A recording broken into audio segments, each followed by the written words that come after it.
Well, welcome everybody. Welcome to a special Saturday edition of our Cruise Chat Live. And I am so excited to have our dear friend here, Gary Bembridge. Gary, how are you? Very good. Thanks for having me on. Oh gosh, man, you can come on. Like, if you want to come on every week, that'll be fine by me. I don't think Mark will like it, but it's good to see you again. Hey, folks, if you're new to the channel, first of all, I invite you to like, subscribe, share, do all those wonderful things that the social media channels like for you to do.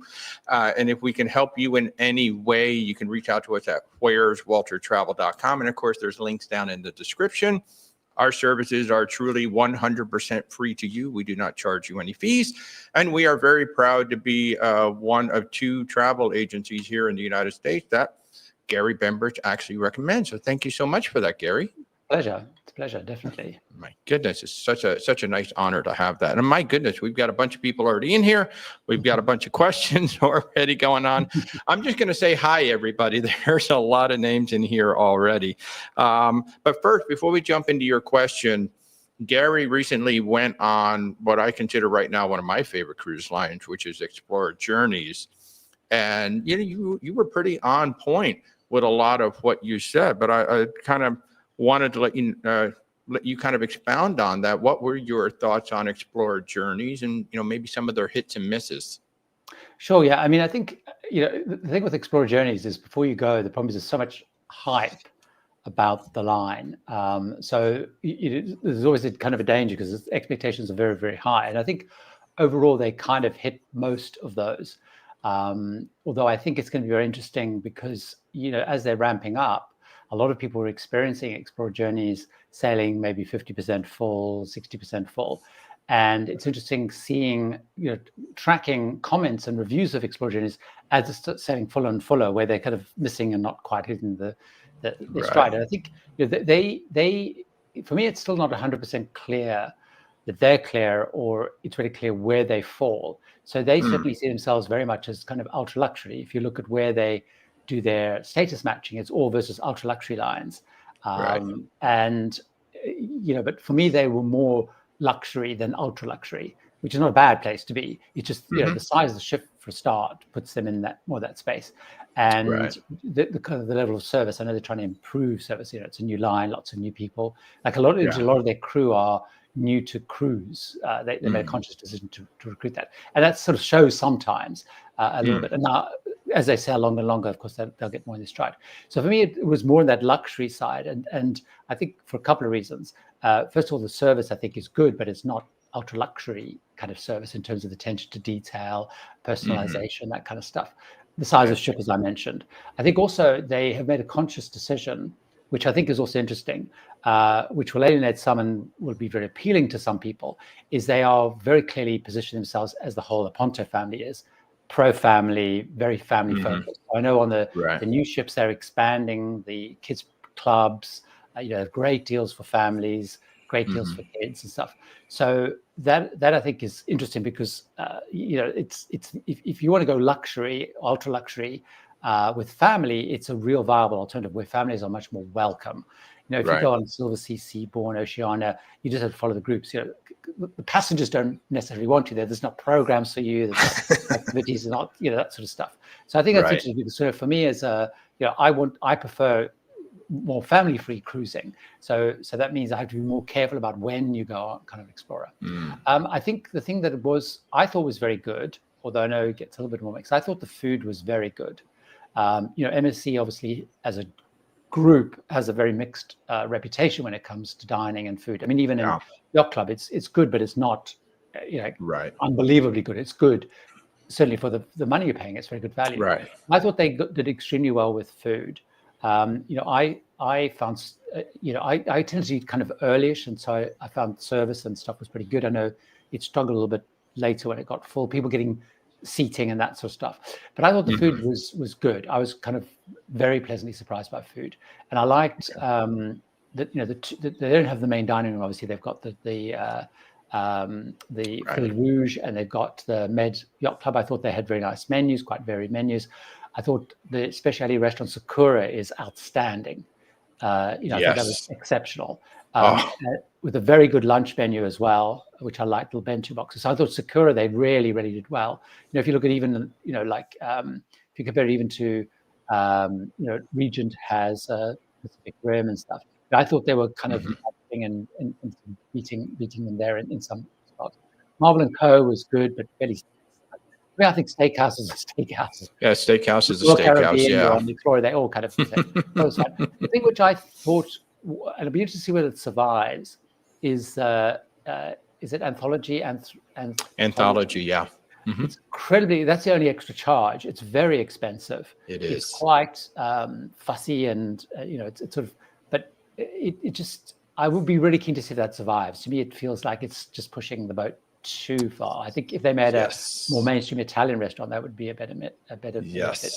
The thing I thought, the cabins are beautiful, the ship is beautiful, without a shadow of a doubt. It's a very beautiful ship.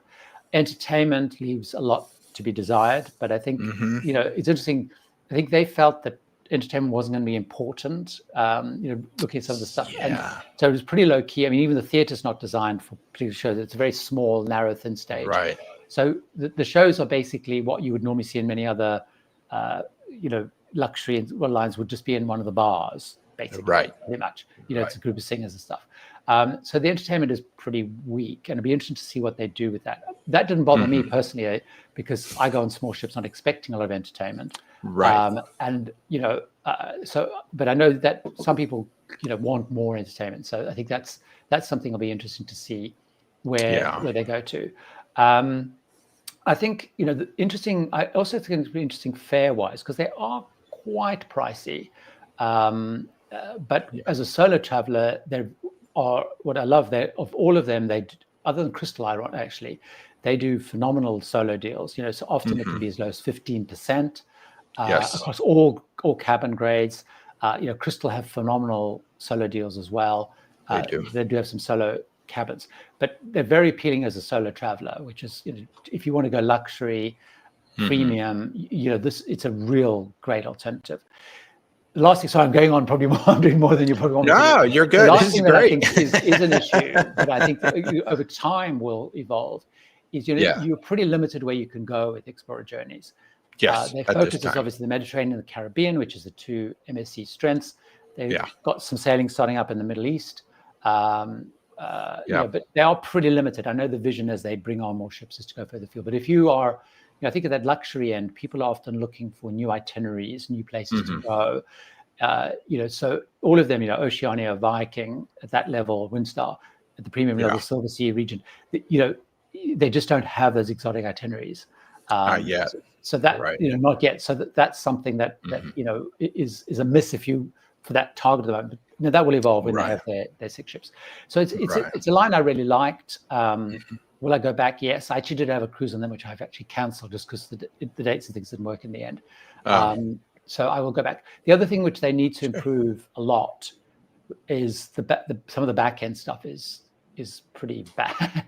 And they acknowledge the website doesn't quite work, and the rules are, depending on who you talk to, you told a different thing, and so they just need to tighten that up. But I guess that they'll get a grip of it. I mean, Virgin, when they launched, that whole thing was terrible as well. It was. So these new lines, I guess, will get a grip on that. But it's definitely a line that's worth looking. But for me, depending on the fares, if I was to choose between, because often it can be the same price per night between, say, a Regent or a Silver Sea or an Explorer, I would lean Regent. So I think it'll be interesting to see where their prices settle. If their price end up being closer to an Oceania, Viking kind of pricing, that to me would be there'd be a massive threat to those lines. So I think it's and all that stuff will settle as they find their way. One thing that I get asked a lot, Walter, and I'm sure you probably get asked a lot, is people say, how does it compare to Yacht Club? And I say, well, it doesn't, because it's like apples and oranges. It is. So, because a lot of people thought, it's Yacht Club pulled out. It's not. They haven't taken Yacht Club. It's mono language. They don't have butlers. Well, maybe it's a very, very different concept. Very different, very elevated concept over the Yacht Club. Yeah, they haven't sort of tried to take MSC take the ship out of the ship and make it a ship. They definitely approach it as a different concept. Yes. Very different, very different. And, you know, in some ways the pricing can be somewhat comparable. Like I met a couple of yacht club clients, or not client, but yacht club guests on the ship who said, hey, I used to pay for the yacht club. Now I'm either paying the same price or maybe I'm paying $1,000 or $2,000 more for this, but this is so different than what I get on a yacht club. So yeah, this is a true luxury experience where yacht club is luxury adjacent, if you will, on a big ship. Yeah, exactly. I think the last point you said is very important, Walter, is what I say to people is, you know, if you want a big ship experience, you want a more sort of ship as a luxury at a really good price, yacht club. It's like, you know, they beat, in terms of value versus retreat, haven, they just beat it hands down. Yeah. Yeah. Oh, they do. They do. And thank you for all of that. That was like a lot of great it's a bit of a information. monologue there. Sorry. Oh, that was good, Gary.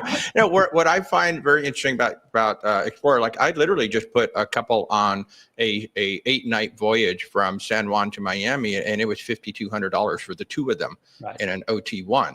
So you're looking at a yacht club price. I find the pricing to be similar to Azamara Oceana most often. And when they're priced there, they're a tremendous value. If they're going up closer to Silver Sea or Regent or Viking, well, then probably lean towards those at this time. But that was great. So folks, I hope you, I mean, I love Explora. I will be back on Explora, but I think Gary brings up so many great points, especially as somebody who has sailed all of the lines that we have not quite hit yet. We've gotten close to some of them, but we're going to get on some. So I really appreciate your perspective, having sailed on so many of these directly. That's great. And by the way, it is getting a little bit harder as a solo because, as you mentioned, the ships are filling up. So we don't have quite as many of those no solo supplements anymore now. So you need to book way ahead. And you do. So, but let's jump into some of these questions. This is a great one. I can't wait to hear your answer, Gary, because where have you not been so far? Hello, Gary and Walter. What are your current bucket list cruises and or land tours? Geez, Gary, where have you not been yet? Well, I mean, you're right. It's so I have the thing one of the things that people always often say to me is you've kind of been everywhere.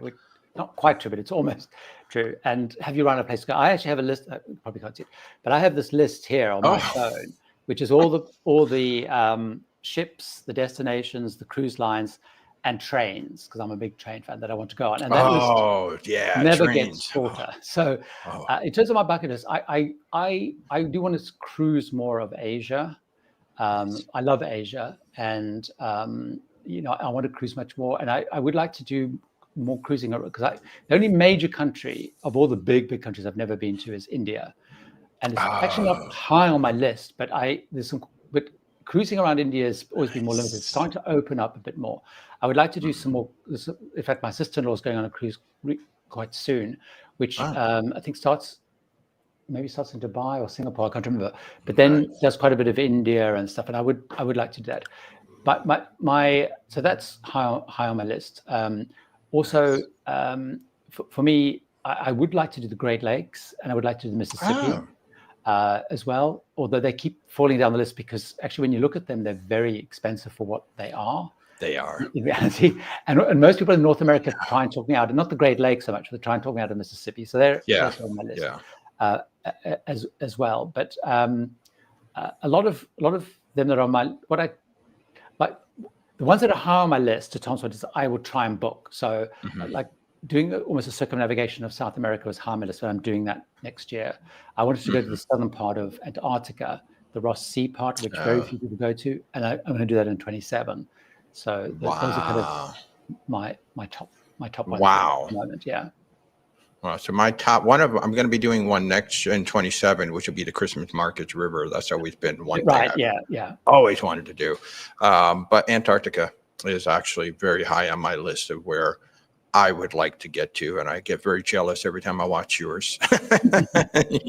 And folks, if you want to know about going to Antarctica, watch Gary's videos. The problem with Antarctica is, obviously, as you know, it's horribly expensive. And the problem is when you go, it is way better than you can possibly imagine, and you want to go again, and that's terrible. But it's you know, if you can do Antarctica and you can find a way of getting there, it's a definite must. Yeah. This is a great question because, Gary, you've hosted groups. I host quite a few groups. What are the benefits? Oh, and hi, Warren. How are you? What are the benefits and perks from joining a group? Are there extra perks that the group organizer gets? Gary, I'll let you go first. Okay, so I mean, you probably know much more than I do, but certainly when I've organized the group cruises, the cruise lines you can actually tap into group benefits with relatively small numbers. So even if you've got an extended family, you should look at groups because you can tap into that. Sometimes those 8 berths or 8 cabins or whatever. So for the group cruises, it differs a little bit by line, but one of the things we find is one of the perks is often you can get some of them we can get a group rate, which may build in some discount versus particularly as prices go up, for example. Right. The second thing that they do is you get what's known as gap points. So both the ones I've done, Holland America and Celebrity, they allocate, and I can't remember the number, I think it might be 32 passengers or something like that, 32 beds. You get gap points, and with those gap points, you can then redeem them for things. So, for example, with the upcoming group cruise, for example, we've redeemed those, which we're going to have a welcome cocktail party. People will get like strawberries and sparkling wine in their cabin. Maybe at the end, there'll be another little treat in the cabin. You can use it for photo credits or special dining lunches, that sort of. So you get gap points. Also, what you can do is based on the number of cabins you book, you can get, I think it's called a tour guide. Conductor credits. Tour conductor credit. So what I use that, it's not a huge amount, but you're not going to, be able to buy even an old bang up for that. But what it does mean is I use that, for example, to fund Sarah, my travel agent, Sarah Bolton, who's done all the work on the group.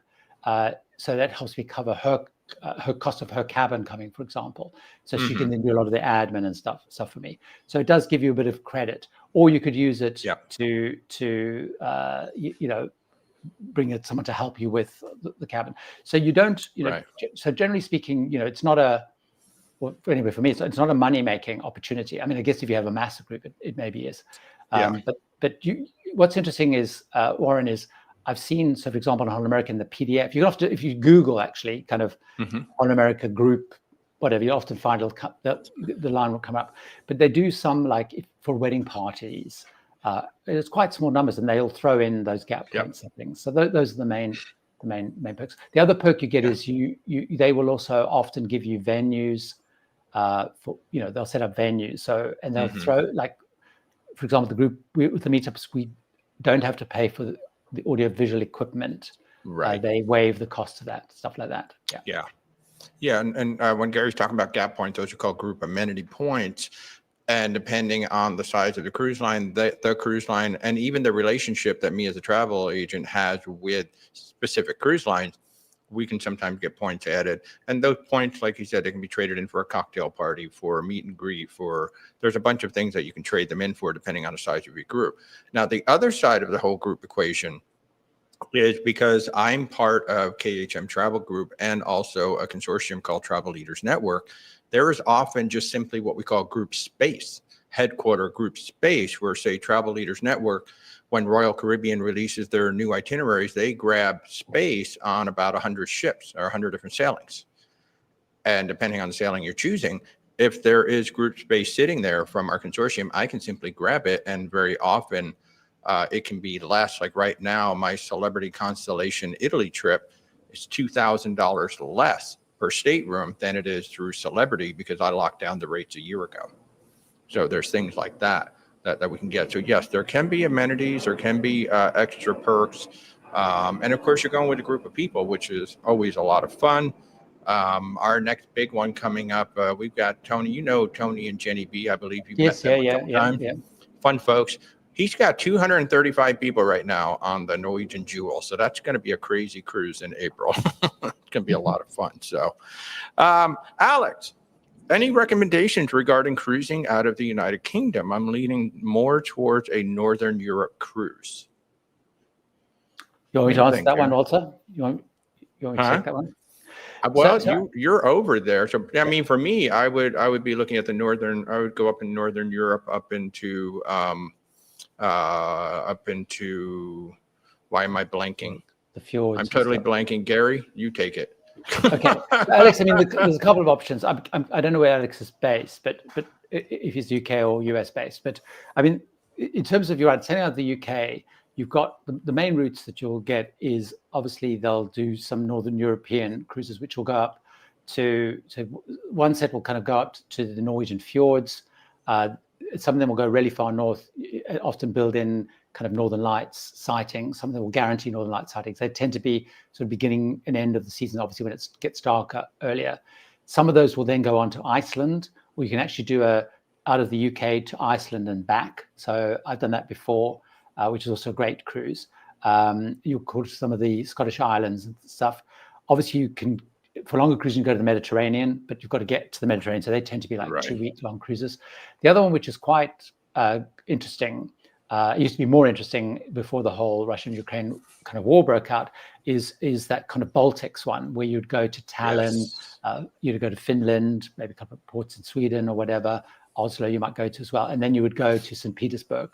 Now they don't obviously go to St. Petersburg. You can also, of course, go further afield because they will also do like repositioning cruises or world cruises out of there. And you can do shorter cruises, which will do 4 or 5 nights, and we'll go to Holland, Bruges, that kind of stuff. But if you're looking for some of the nicest cruises to do would be those ones that go to the fjords. I would encourage like one that you can get as far north as possible, or that Iceland and back is a great cruise. That's a nice one.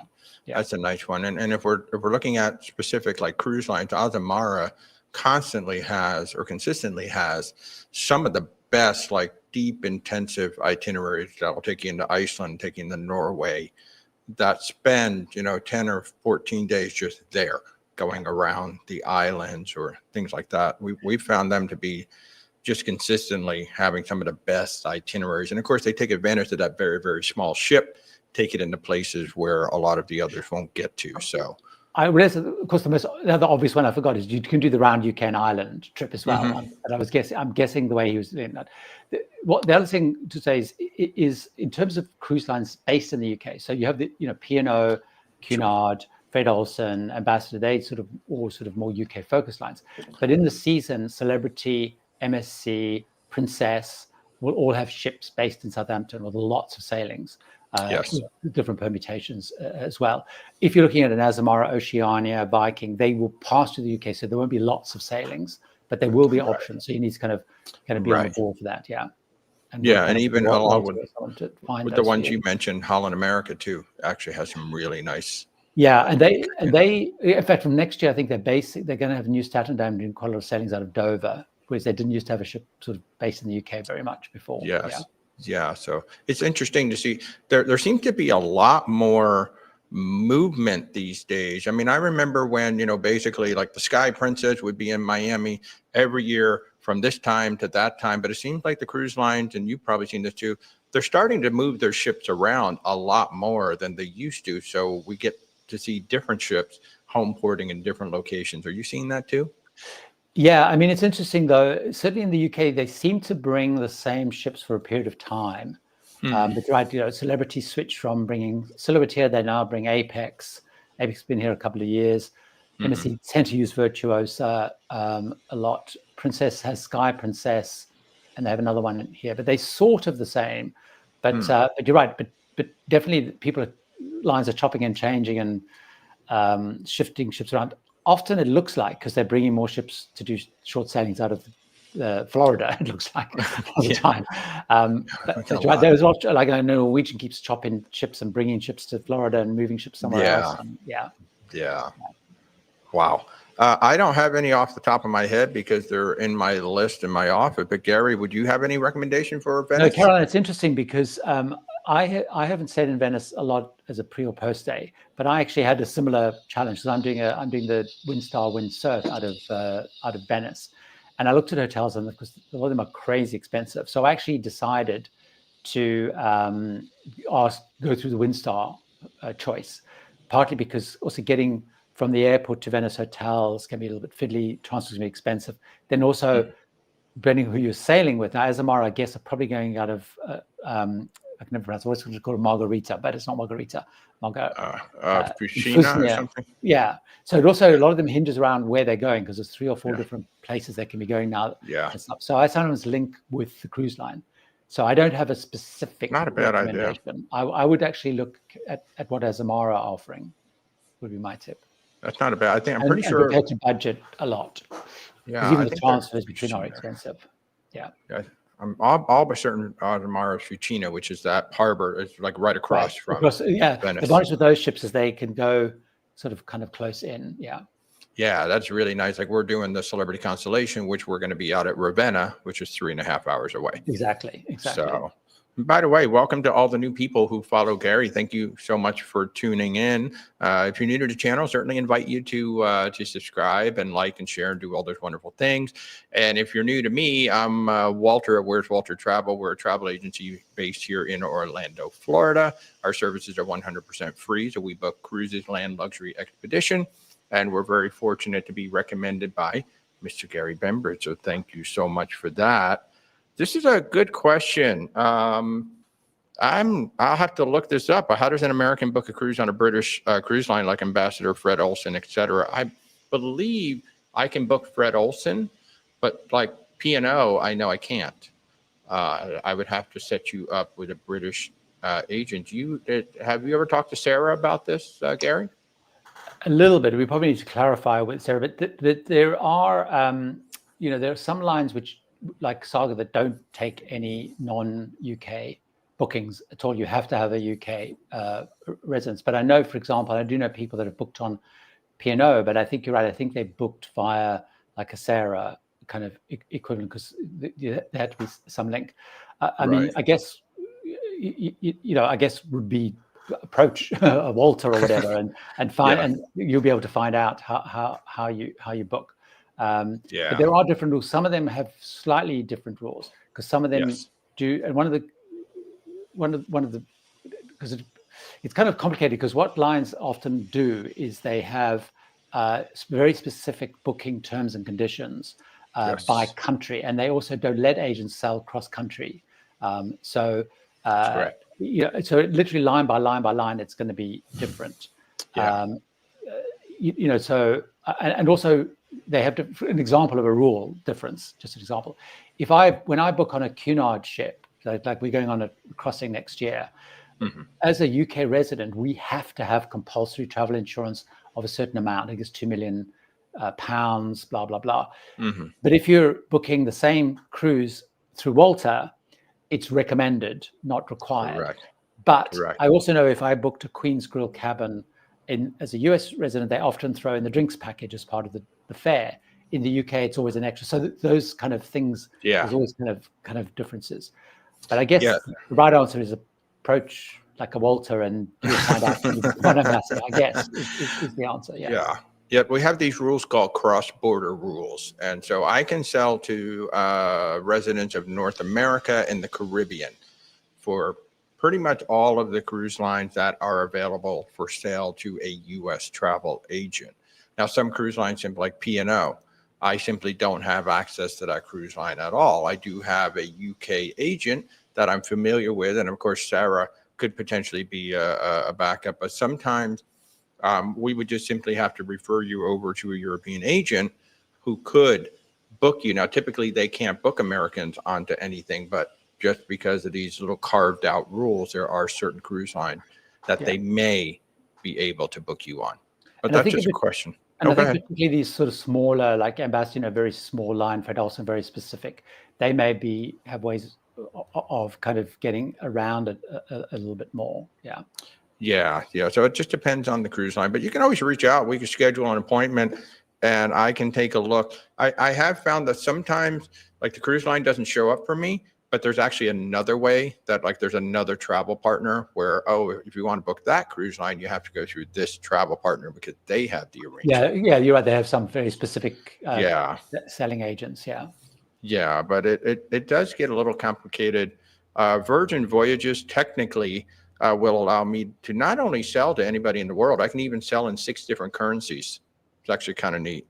I wish everybody did something like that. Let me see. I'm looking at all these questions. Aha. How do you rate the various river cruise line? Walter, any news on the Christmas market? So I'll take the second part first. We're just waiting on the 2027 itineraries to drop, and then we will. A couple have dropped, but not the ones that we're looking for. But Gary, how would you been on? How many different river lines have you been on about? Well, I've been on 12 European river lines. I guess we're talking European rivers. So I've been on 12, and I've probably been on 5 or 6 different river cruise lines.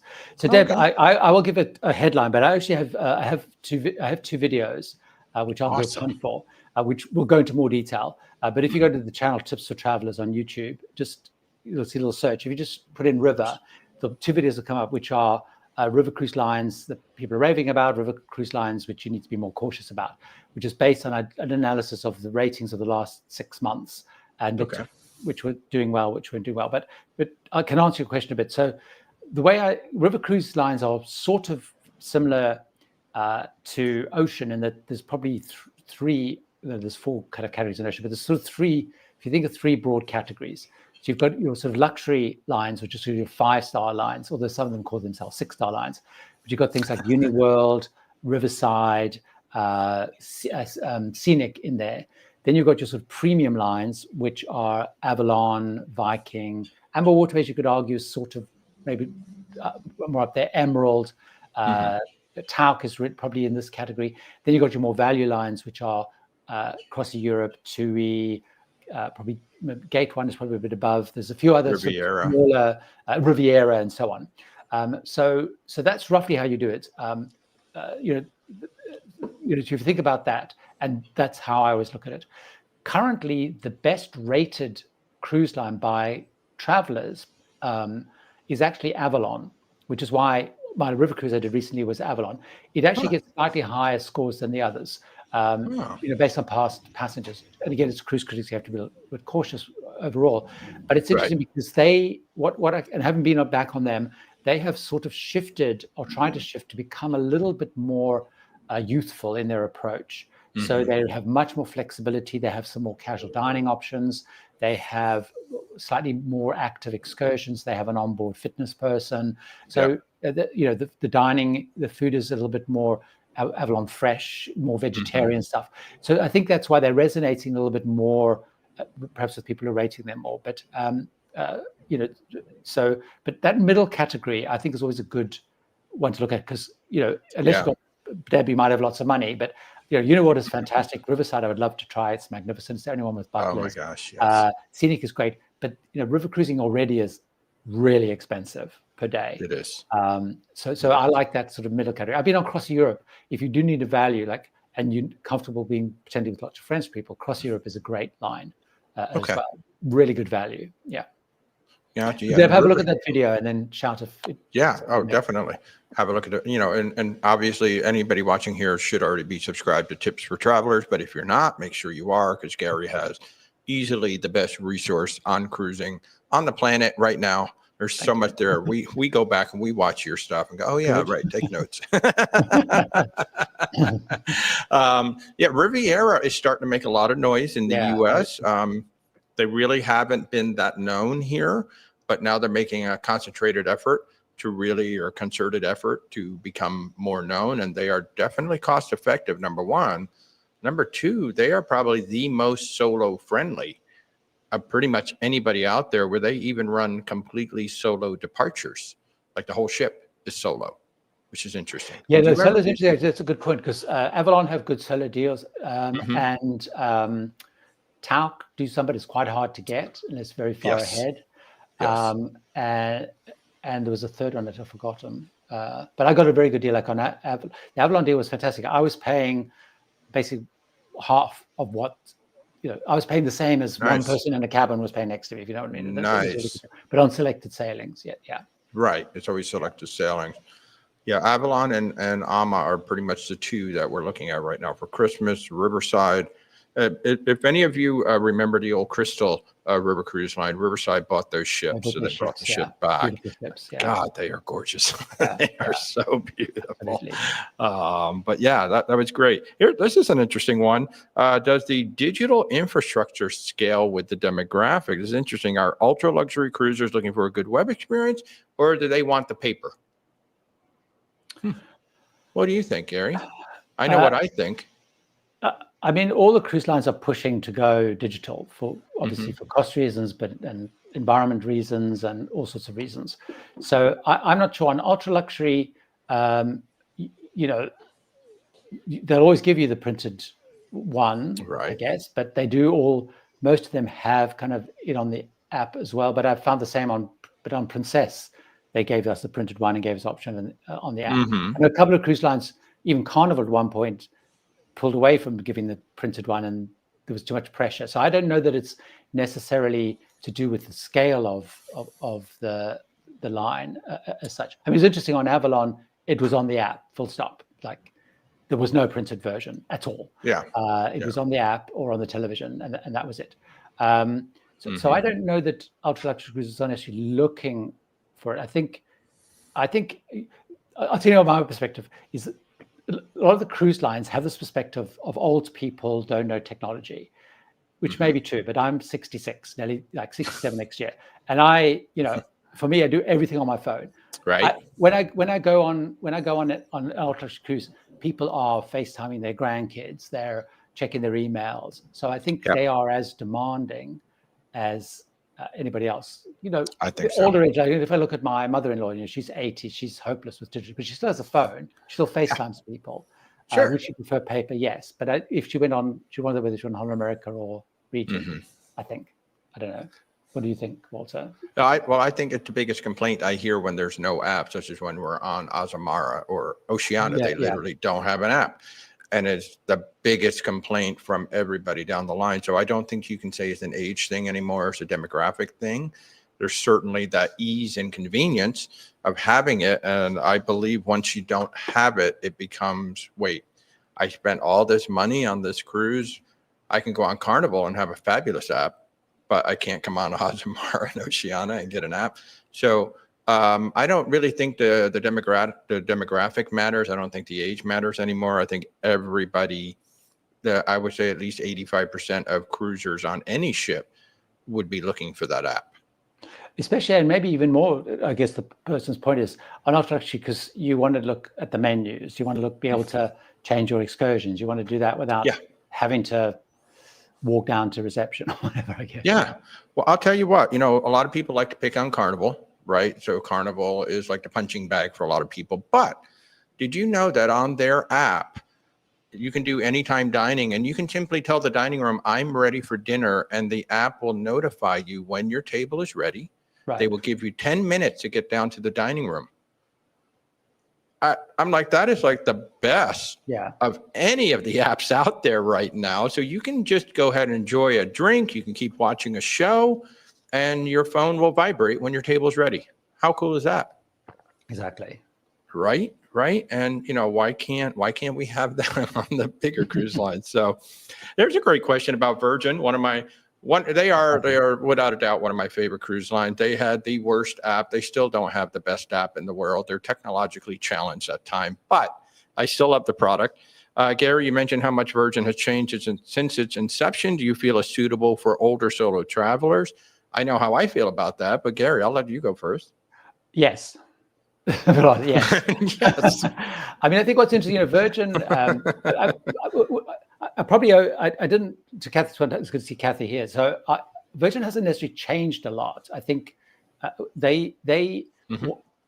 what they contrary to what most people thought Virgin was, they were something very different. They focused on really good dining, good service, and a kind of a fun experience, doing things a little bit different. So the average age, when you look at their material, is around about 50 or so. You just have to go and watch people boarding a Virgin cruise. And, obviously out of Miami, there's a good bunch of 30, 40 somethings, but, people are 50, 60, whatever. So it, it's definitely, particularly if you're very sociable, it's a very social environment. You don't have to party if you don't want to. There is lots of partying. If you like good food with lots of variety, and you like, particularly if you're into fitness, I don't know if Kathy's into fitness, but if you're into classes, fitness, exercise, they're fantastic from that perspective. Where they have changed is when they first launched. I went at the beginning. Is they were trying to push entertainment, and they had some very risque entertainment that there was this sex therapists with dildos and all sorts of stuff, which it was very clear. You just had to see people didn't like it. They found it very uncomfortable. And they've evolved a little bit into stuff that kind of clicks more. But it is different, and it's fun actually because it's a bit different. But definitely, I agree. I mean, I'm going again next year as a older traveler. So yeah. Yeah, what I tell people is, if you're young at heart, Virgin is probably the most come as you are cruise line out there. They really don't care who you are, what you are. They just want you to come on and relax. I think the other big surprise to a lot of people is just how chill and relaxed the ship actually is. Yeah. Because you see so many of the vloggers who concentrate on Scarlet Night, or they concentrate on the Manor, and it looks like it's like this wild and crazy ship. And I'm like, no, it can be at night if you want it to be. Go to the Manor.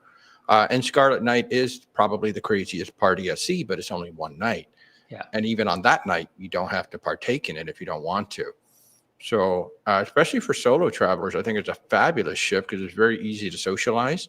They do have solo event, and you can even ask to sit at a solo table at the restaurant where they'll pair you up with other folks. So I've sent people as old as, I think, 82 with my oldest client who's gone on Virgin. And I think I've yet to send a client on Virgin who hasn't booked another one while they're on the ship, even if they have all these trepidations before they go on. Once they get on, they're like, oh my gosh, especially if they get a hammock, forget it. They want the hammock for every single cruise after that. So yeah, I think it's really suitable for older travelers. I think it's suitable for anybody who wants to relax, enjoy some good food, and get to know your fellow sailors. That's what I probably wouldn't go on Virgin though. Out of Florida, it's spring break time though. Well, yeah, and I wouldn't go on any cruise out of Florida at spring break, probably. No, even Celebrity. Celebrity's going to totally change for spring break, right? And those four night Fire and Sunset soirees, they skew much younger. Like your average age is probably going to be 30 on those. Yeah, exactly. And everything else. But yeah, spring break in Florida, not really a fun place to cruise. Right. Gary, here's an interesting question, because you have cruised on so many different cruise lines. How do the mainstream European line differ from the American mainstream lines? Okay, I mean, what's interesting, I guess, is there are actually very few European lines in reality. So because most of them are most of them are ultimately owned either by Carnival or by Norwegian or Caribbean, either wholly or partly. But to make the point, so the real European lines also tend to be more so they're like Costa Italian, AIDA German, Hapag-Lloyd German. So they do. A lot of them will tend to be very much language and specific. MSC is the biggest mainline European line, which I guess most people in the US know. Right. And MSC is very similar, obviously, to those big American lines like Royal Caribbean, et cetera, more European spin, food-wise, entertainment, that kind of stuff. But to use the example of a Fred Olsen versus Princess, I mean, in reality, the main, Fred Olsen's probably is a difficult one to argue, because Fred Olsen is like a small ship experience. Princess is a mid-sized to large ship experience. So, but let's talk more generally. So you generally find lines with a more UK focus customer will tend to be more dressy. So if you go on a Princess sailing out of the UK, for example, you'll find people are much more dressy than if you go on Princess sailing out of anywhere else. UK consumers still are still a little bit old-fashioned with the dressing up kind of thing. So you'll find, for example, people on Fred Olsen will dress up much more. You'll see many more tuxedos.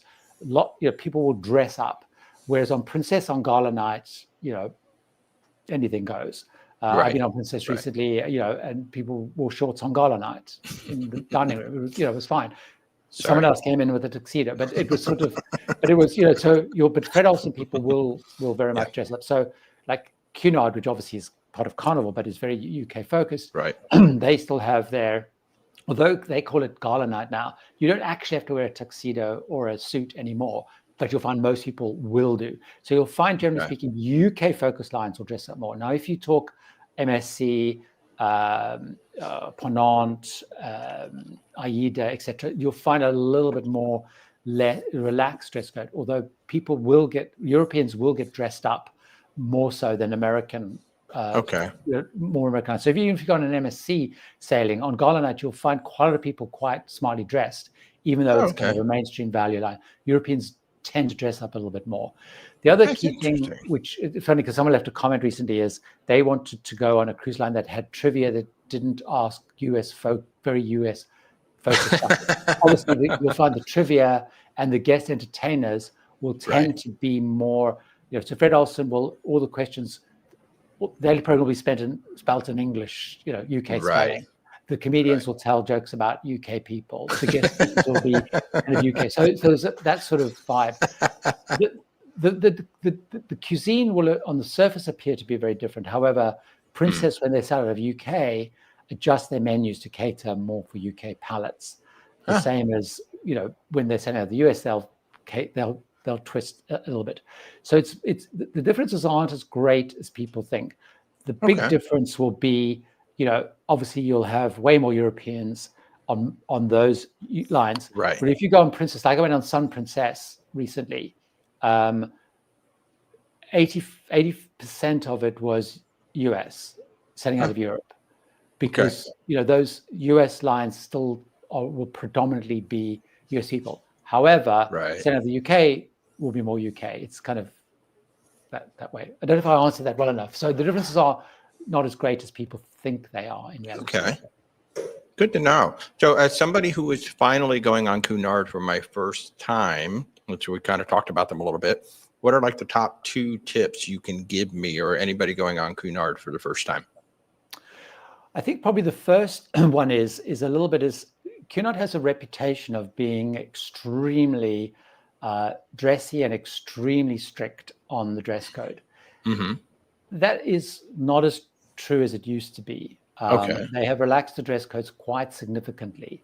However, my tip would still be to embrace the Cunardness and actually plan on formal night, or they don't call it formal night anymore, on gala nights, plan to, if you can get a tuxedo, fantastic. If you're a guy, if not a suit and tie, if you're a lady, get out, find a fabulous gown to wear. Because generally speaking, on most Cunard sailings, people will do that. Now, sailing out of Miami, I don't know how dressy people will or won't be, but generally speaking, if you look at the Cunard website, because in fact I was actually looking at it today, because Mark's actually going on a short sailing, he's taking his friend on it for his 60th. And his friend's got a tuxedo because he wants to really dress up. But actually, if you look at the dress code, it's no longer required. It's actually highly recommended. But they do encourage you to wear a jacket and stuff. So I would embrace the dressing up, because the Cunard point of difference is, going on a gala night, everyone dressed up is kind of magnificent. So that would probably my best tip is don't be afraid of it. Kind of run towards it. Run towards the light. Run into it. And the second thing would be also embrace the enrichment. Their key strength is normally enrichment. They'll normally have 4 speakers on. Really just embrace it, because those speakers generally have done the ship gazillion times. They know how to pitch it. They know what works. That is kind of a big thing.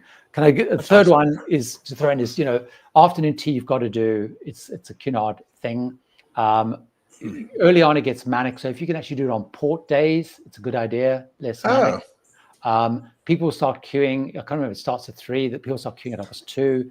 If you are fortunate enough to be in the grills experience, they also do afternoon tea in Princess Grill. So actually, but you want to go and do the big full with the waiter parade and the band playing. But actually, you can have more refined afternoon tea if you're in the grills in the Princess Grill. But do go to the Queen's Grill one, Nice. So we're not missing afternoon tea. Rebecca will not allow me to miss that afternoon tea, and I'm looking forward to it.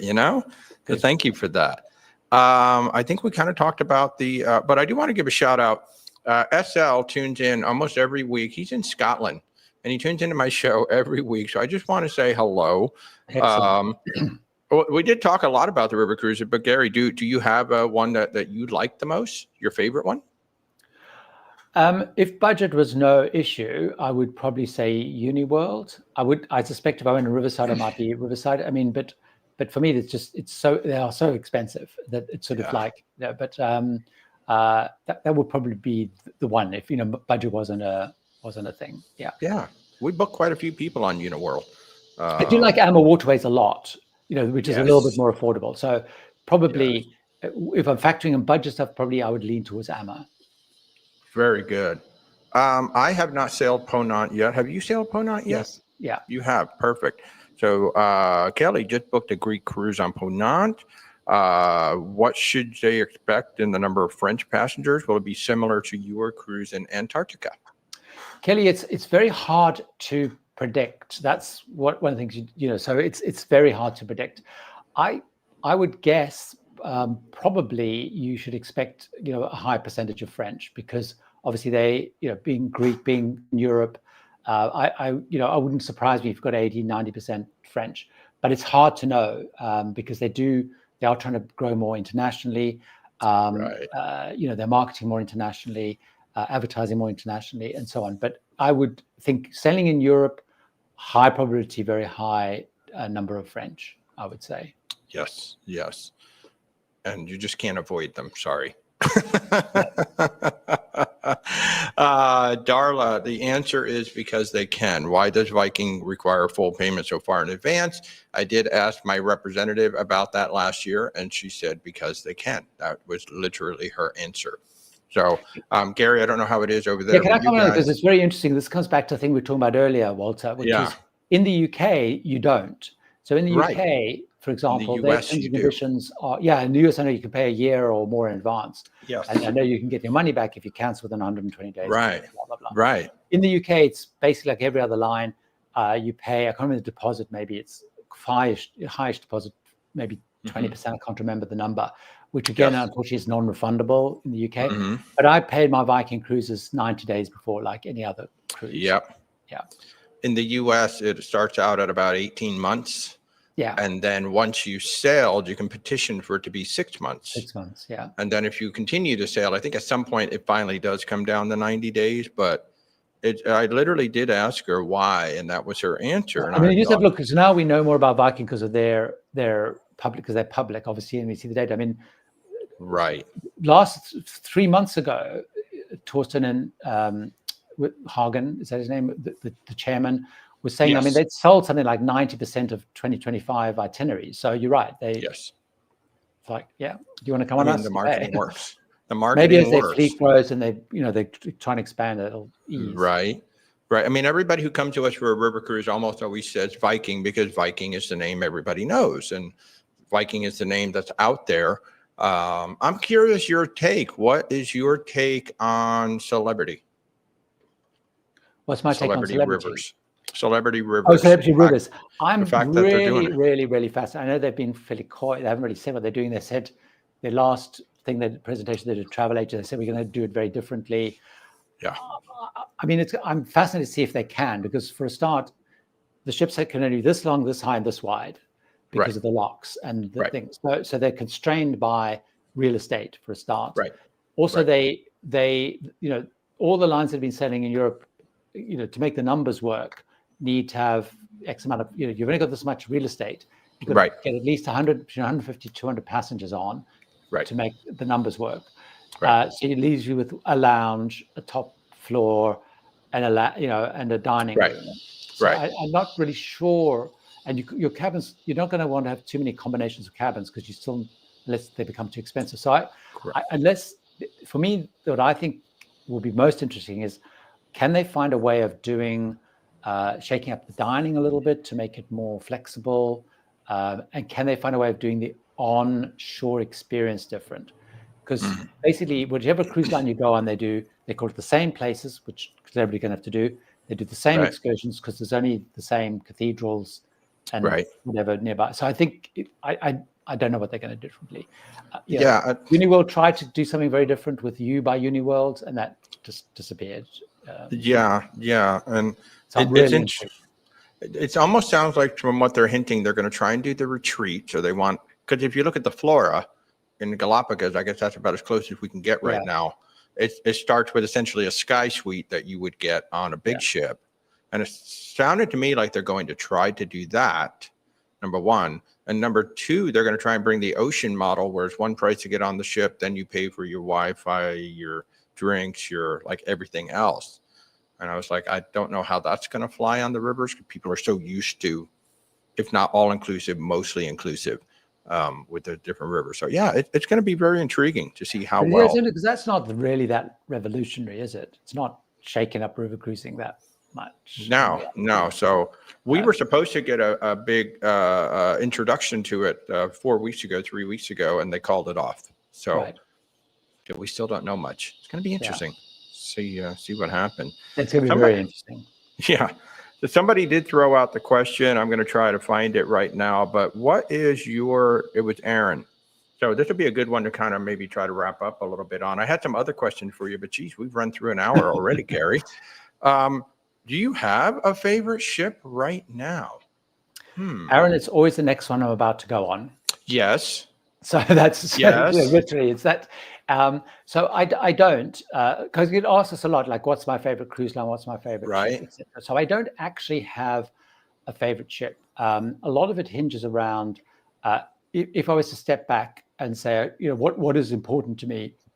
If I'm cruising for myself, it will always be a smaller ship. Personally, I like smaller ships. So I do like, some of the region, like the Regent Grandeur, and that sort of size. I like some of the Oceania ships, like Marina, Riviera. I like those sort of 700 to 1,000-ish passenger kind of ships. Is what I really like. Nice. Probably the one that emotionally is still closest to my heart is the one behind me, the Queen Mary 2, just because it's the only one in the world. It's very unique. It's very different. Yes. So it's the one that I'm probably have the most emotion about. I've been on quite a few times, but I don't have one I don't have one as such. And literally, like, I'm going on Silvernova next week, and I'm beside myself excited, and I think it's going to be my favorite ship. After that, I'm going on something else. It'll be my next favorite ship. Yeah, I mean, it really is true. Because people ask me the same thing, obviously, all the time. And I say, the way we pick our ship, first we look at where do we want to go? And then what time of year do we want to go? Because all of a sudden now your ships are limited in what you can choose. And then it's, well, what kind of experience do we want to have? Exactly. That's very important, that one. Yeah. I mean, in a couple of weeks, I'm going on Star of the Seas. It's 7,000 people. And we're going to have Back to the Future. And it's just going to be a lot of fun because I know what I'm getting myself into. It's going to be a big, loud, really fun ship. Exactly. Yeah. But like you, I mean, I love the Explora Journeys, 670 people, such an intimate little experience. So, I mean, the one that's close to my heart will always be the Caribbean Princess, because that was our first, that was our very first cruise. Yeah. And every time I see her, it makes me smile. But I'm like you, whatever is that next ship, whatever is that next cruise, that is my absolute favorite ship right now. And of all the cruise lines and all the ships that we've been on, there's not a single one that we wouldn't go back to. I have one I would ever go back to, is a Costa ship. I can't even remember the name of it. It's so bad I blanked it out. But I wonder if it's a Margaritaville ship now. Did they sell it to Margaritaville? The very first cruise video I ever posted was of Queen Mary 2. It was my cabin on Queen Mary 2. Oh my. Yeah. That's hilarious. All right. Well, Gary, my gosh, we've blown through an hour already. That's amazing. Wow, that's come quickly. That was a quick hour. I know it happens every week on me too, on the Sunday morning. So first of all, I can't thank you enough. First of all, for your friendship, folks. Gary has actually been a rather dear friend of mine. One of my best friends that I've never actually met in person, but I hope to fix that. But I want to thank you very much for your friendship, first and foremost. You've given me a lot of great advice over the past couple of years, and I thank you for that. And I can't thank you enough for your support of us, of what Rebecca and I are doing here. So thank you. Well, you're doing a great job as your growth shows, I guess. Yeah. Thank you. Yes, for those of you new to us, we just brought on 2 associates, so now it's not just me and Rebecca. It's me, Rebecca, Corey, and Mindy now with Where's Walter Travel. So, folks, again, I thank you for joining in. I'm Walter with Where's Walter Travel here in Orlando. We sell cruises, land, luxury, expedition. Our services are truly 100% free to you, and we are full service. So we can take you from start to finish on your trips. And all you got to do is just reach out to where'swaltertravel.com, or there's links down in the description. We'll set up a call. I'll give you a shout, and then we will get you booked on your amazing vacation. So, Gary, thank you very much again for coming on the show today. Great. Enjoyed it. Thank you. All right, guys. Have a great weekend wherever you are in this amazing world.